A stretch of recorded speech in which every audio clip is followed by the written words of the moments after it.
Dando continuidade então ao nosso resumo, nós vamos trabalhar o restante do módulo 4, com dois temas, o extrativismo e a estrutura fundiária no Brasil. Quando eu falar com vocês de extrativismo, é preciso diferenciá-lo em três: extrativismo mineral, animal e vegetal. Bom, como o nome já sugere, extrativismo mineral ele se refere à extração de minérios. No Brasil, ele acontece principalmente através de grandes empresas multinacionais. Só a gente levar em consideração, por exemplo, a Vale do Rio Doce, que trabalha principalmente com a exploração de minério de ferro. Assim como a Petrobras, ela trabalha com a exploração de petróleo. Claro, isso não quer dizer que apenas as grandes empresas trabalham com extrativismo mineral no Brasil. Só que o que predomina de fato em relação ao extrativismo mineral é a exploração por parte de grandes empresas. Quando nós levarmos em consideração extrativismo animal e vegetal, a situação já é oposta, porque predomina no Brasil a exploração por parte de pequenos produtores e cooperativas.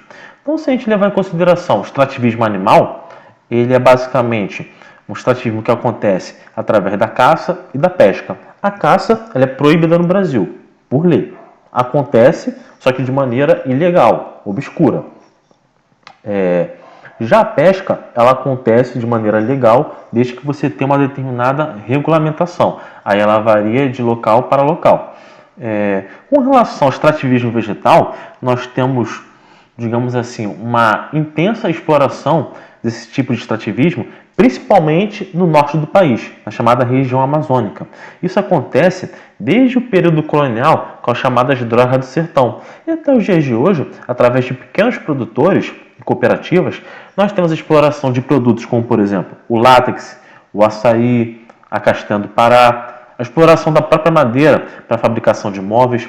Então, o extrativismo vegetal, ele acontece, obviamente, em várias regiões, só que pelo fato de ter uma consolidação já desde o período colonial, ele tem uma predominância na região norte do país. Então, o extrativismo no Brasil, ele acontece de maneira rudimentar, ou seja, de uma maneira bem simples, com exceção do extrativismo mineral, onde você tem a predominância da exploração por parte de grandes empresas. Quando a gente trabalhar a questão de terra no Brasil, a estrutura fundiária, é preciso primeiro a gente ter em mente que se existe uma determinada estrutura de terras no Brasil, com concentração inclusive, ela se deve a um passado colonial que o nosso país viveu. Bom, desde o período colonial, quando os portugueses aqui exploravam nossos recursos naturais e tinham um certo domínio sobre o nosso território, nós tínhamos uma concentração de terras no nosso país. Concentração de terras é quando eu tenho uma grande porcentagem, digamos assim, uma grande quantidade de terras concentrada na mão de poucas pessoas. Essa estrutura começou com a doação das chamadas Seis Marias, ou seja, terras que eram doadas por parte da coroa para pessoas que habitavam o nosso país, para elas ocuparem e produzirem nela. Só que essas terras elas foram concentradas na mão de poucas pessoas. Isso continuou ao longo da colonização, principalmente com a chamada Lei de Terras. O que foi a Lei de Terras? Estabeleceu-se que no nosso país, através dessa lei de 1850, apenas pessoas que tinham dinheiro para comprar terra teriam acesso a elas. Ora, se nós tivemos no nosso país um período de escravidão que durou séculos, se muitos imigrantes que chegaram aqui na esperança de ter terras, mas não tinham dinheiro, vieram com essa expectativa, consequentemente, tanto os ex-escravos quanto os imigrantes não conseguiram ter acesso a essas terras. Os ex-escravos porque eles não tinham nenhum tipo de renda, porque eles não passaram de uma situação de escravizados para assalariados. E os imigrantes, eles vieram apenas com o sonho de conseguir conquistar novas terras e a partir dessas terras produzir nelas. Então, tanto os imigrantes como os escravos, eles ficaram excluídos desse processo. Então, essas terras elas foram adquiridas apenas pela elite. Ou seja, quem tinha dinheiro de fato já adquiria essa terra. Então, a partir daí, começa no Brasil, começa no nosso país, um histórico de concentração fundiária muito grande, onde até os dias de hoje muitas pessoas não têm acesso à terra para produzir.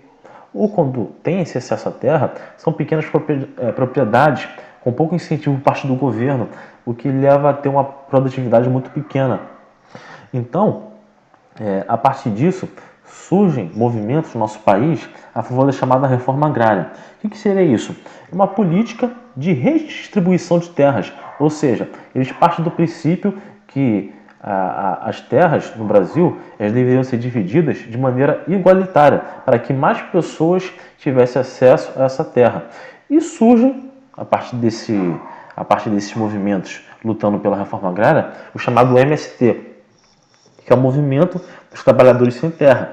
Eles lutam pela reforma agrária, obviamente, e lutam também pelo incentivo maior por parte do governo na produção do pequeno produtor, na produção orgânica, e a partir daí eles lutam através da ocupação das chamadas terras improdutivas, terras sem utilidade, até porque o nosso país, além de ter uma concentração de terra muito grande, nós temos as chamadas terras improdutivas, ou seja, terras que você não tem nenhum tipo de produção, você não tem nenhuma produtividade e mesmo assim o dono continua com propriedade dessa terra. Só que por lei, nenhuma terra no Brasil ela pode ficar improdutiva.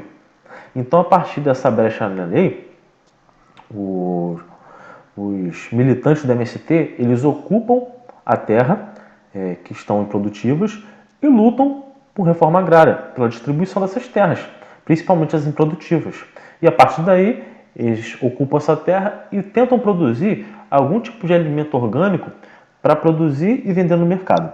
Então, a estrutura fundiária do nosso país, ela já é antiga, desde o período colonial, e continua até os dias de hoje.